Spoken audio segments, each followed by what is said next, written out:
आजकल हम ये देखते हैं कि ब्यूरोक्रेसी के हवाले से आपकी सारी ज़िंदगी ब्यूरोक्रेसी में गुजरी है, सिविल सर्विस के अंदर।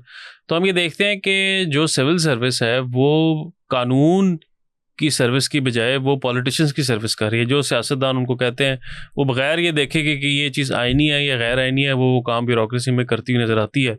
तो पुराने ज़माने में क्या होता था, आप जब आपने सिविल सर्विस ज्वाइन की थी कोई ऐसे वाक़यात आपके सामने आते थे कि सियासतदानों को ब्यूरोक्रेट से इनकार कर देते कि जी ये काम जो है गैर कानूनी, मैं नहीं कर सकता? देखिए जी, एक दो का वाक़यात थे। मसलन भुट्टो साहब जब आए, जी, जी। भुट्टो साहब पे जो इल्ज़ाम लगा, जिस पे वो मुकदमा चला और उनको फांसी हुई, उनको वो FSF बनाई उन्होंने। बिल्कुल। इसी तरह खान क़यूम खान ने सप्रेस किया ANP को। अच्छा। उस वक्त नैब थी, नेशनल अवामी पार्टी, नैब। बिल्कुल। वो आप कह सकते हैं, लेकिन देखिए बात ये थी कि जो मसलन अयूब खान का टाइम था 10-11 साल का, मुशर्रफ साहब का टाइम था, ज़िया-उल-हक का 30 साल तो ये हो गए। जी, जी। बहुत बड़ा टाइम है। अब इन 30 सालों में देखना यह है कि ये तीनों जो बंदे थे जिनका मैंने जिक्र किया, जो मार्शल एडमिनिस्ट्रेटर थे, ठीक है वो मार्शल लॉ लगाया उन्होंने, आइन को वायलेट किया, लेकिन वो कतई नहीं चाहते थे कि गांव लेवल पे, निचले लेवल पे, थाने लेवल पे लॉलेसनेस हो, इंसाफ ना हो। वो चाहते थे इंसाफ हो। अच्छा। देखो तीनों के जो थे गवर्नर, मैं पंजाब की बात करता हूँ, बाकी सूबों में भी वही थे।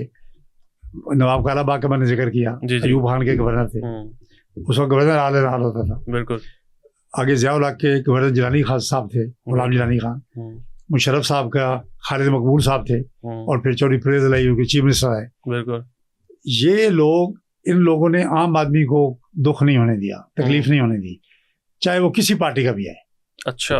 ये इनकी कामयाबी थी। इन जो हमारे मार्शल एडमिनिस्ट्रेटर थे, कि उनको जो गवर्नर मिले, जो सूबा जिन्होंने संभाला, और बाकी सूबों में भी, मतलब इवन आप ले लें, उसका फ्रंटियर था, फजल हक साहब थे, अब्बासी साहब थे ज़िया-उल-हक के ज़माने में सिंध के, ये रहीम साहब थे जो कि बलूचिस्तान के गवर्नर थे। बिल्कुल।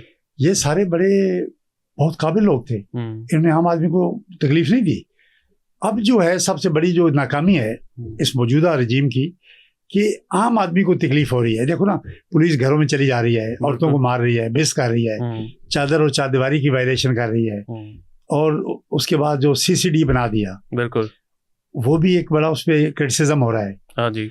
तो ये चीज़ें, पहले मैं आपको बात बताऊं, एक चीफ मिनिस्टर साहब थे बड़े काबिल, उन्होंने हमारे एक DIG साहब को कहा, DIG बहावलपुर थे, कि आप जी पुलिस मुकाबले करें।